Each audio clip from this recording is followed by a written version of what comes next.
Olá a todos, meu nome é Felipe Augusto Fiorin, fui orientado pelo professor Dr. Ed Kruger e meu trabalho chama Curva de Aprendizagem em Pessoas com Lesão Medular Completa utilizando a interface Nesfis na posição sentada. Para introduzir nesse assunto, é importante a gente falar sobre a lesão medular, que é basicamente um comprometimento que a gente tem na medula espinal, que é um componente do nosso sistema nervoso central. Então, isso faria com que a pessoa desenvolvesse um grande déficit nas funções sensório-motoras, que, juntamente com o comprometimento autonômico, levaria a uma degradação da possibilidade de executar atividades na vida diária de forma correta.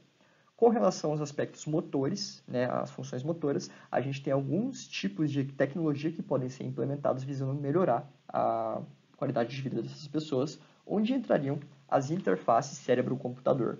Essas interfaces associariam um sinal neuroelétrico captado dos neurônios encefálicos dessa pessoa, que, em associação com um estimulador elétrico, possibilitam a movimentação do membro que perdeu o controle devido a esse tipo de lesão. Acontece que para essa intervenção acontecer de forma adequada, a pessoa precisa se adaptar à interface. Por isso que o objetivo desse estudo é investigar a curva de aprendizagem de duas pessoas com lesão medular completa na utilização desse tipo de tecnologia. Então tivemos dois participantes, que a gente chama de PA e PB, ambos do sexo masculino, maiores de idade e com lesão medular há vários anos. Então a gente não esperava nenhum tipo de mudança no quadro clínico deles durante as intervenções. Esses participantes foram 16 vezes no laboratório de engenharia neural e reabilitação que a gente tem no campus da UEL, onde a gente realizava essas intervenções. Mas antes de tudo, a gente sempre aplicava essa escala de motivação atual, graduada de 1 a 5, em que 1 o participante dizia que estava muito desanimado e em 5 ele dizia que estava muito animado. E o nosso intuito era tentar associar esses dados autorrelatados pelo participante com o desempenho deles. Então, para a gente utilizar a interface, antes de tudo a gente precisa fazer uma captação desse sinal neuroelétrico.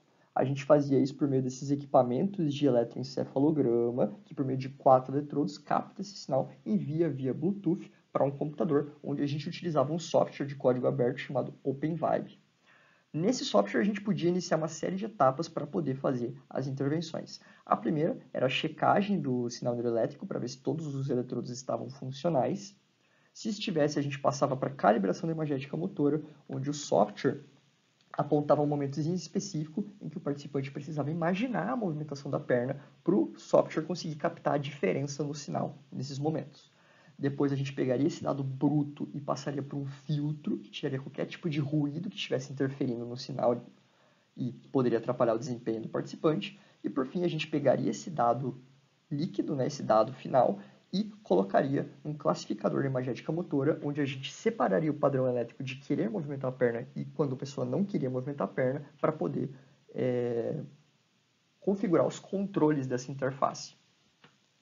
Aqui é mais ou menos como o sinal era obtido para a gente. Aqui nós temos em tempo real o campo elétrico na cabeça dessa pessoa. Inclusive, a gente pode observar os 4 eletrodos aqui em cima. Aqui embaixo nós temos o sinal elétrico detectado pelos 4 eletrodos em tempo real e de forma individualizada. E aqui em cima nós temos o treinamento da imagética motora, onde quando essa setinha vermelha aparece, são os momentos em que o participante precisa imaginar a movimentação da perna para justamente poder ter a captação em tempo real desse sinal aqui.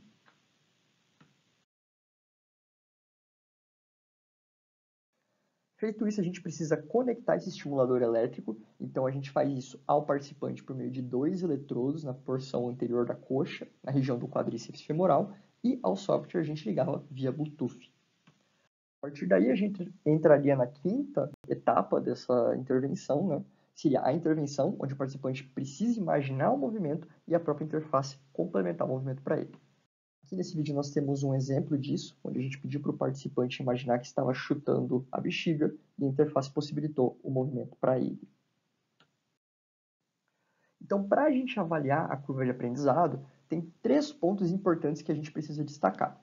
Um deles são os valores de ACCSP-LDA, que é basicamente uma sigla que a gente usa para se referir à acurácia do classificador.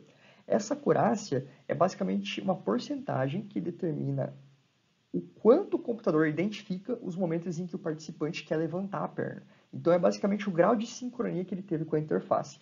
Quanto maior esse número, maior vai ser a facilidade do participante em controlar a interface. Então, com relação a esses valores, a gente obtinha também a porcentagem de acertos e de ativação, onde quanto maior fosse a acurácia, maior tende a ser a porcentagem de acertos. Então, a gente esperava que ambos fossem se elevando com o tempo.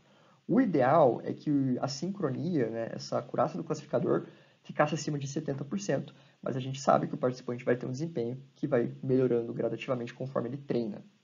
Um terceiro ponto que vale apenas a gente pontuar aqui é a repetição de treinamentos, porque quando a gente tinha qualquer tipo de problema em obtenção de algum desses sinais que atrapalhava toda a pesquisa, a gente repetia o treinamento por completo, visando corrigir a metodologia e tentar obter dados mais conclusivos. Então, o ideal é que não houvesse nenhum tipo de repetição, mas eventualmente a gente precisava fazer.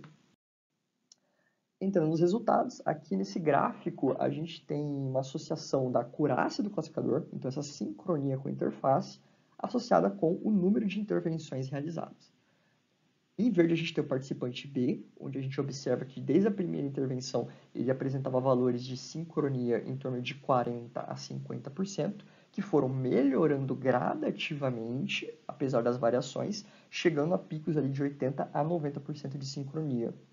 Já o participante B, que está em vermelho, teve um desempenho muito contrastante com isso. Desde a primeira intervenção ele obteve mais de 90% de sincronia, e a gente pode ver que, tirando algumas exceções, como a quarta e a sexta intervenção, ele teve uma tendência de manter a média dele extremamente elevada, atingindo picos de 99% de sincronia, bem diferente do participante A. Aqui a gente consegue associar a porcentagem de acertos na ativação da interface associada com o número de intervenções. Então, a gente pode observar que o participante A, em verde, teve uma melhora gradual na ativação da interface até estabilizar. Então, a princípio, ele tinha cerca de 25% de sucesso na taxa de ativação da interface, melhorando, atingindo uma média ali, ao final, de cerca de 80%, com picos de 100% de ativação da interface. Diferente disso, a gente observa o participante B, que já na primeira interface tinha valores extremamente elevados de sucesso, em torno de 80% a 90%, mantendo a média extremamente elevada e atingindo picos várias vezes de 100% de sucesso na ativação.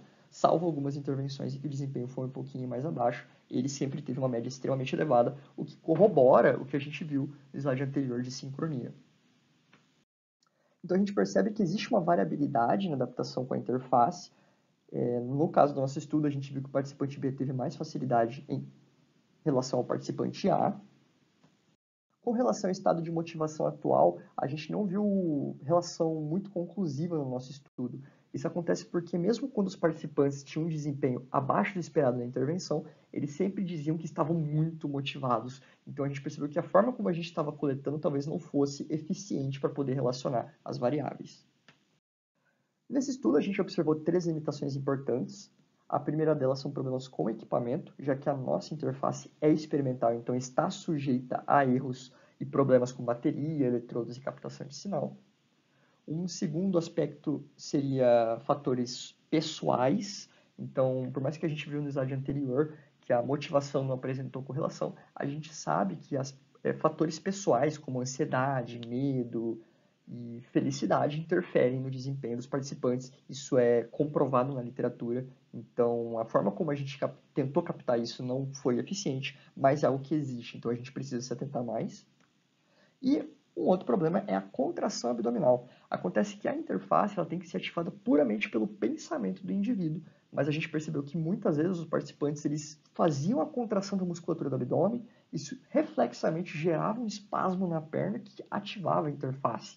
Então, a gente percebeu que isso acabava elevando artificialmente o desempenho desses participantes. Então, para próximos trabalhos, é interessante a gente orientar melhor o participante quanto à importância de não fazer isso.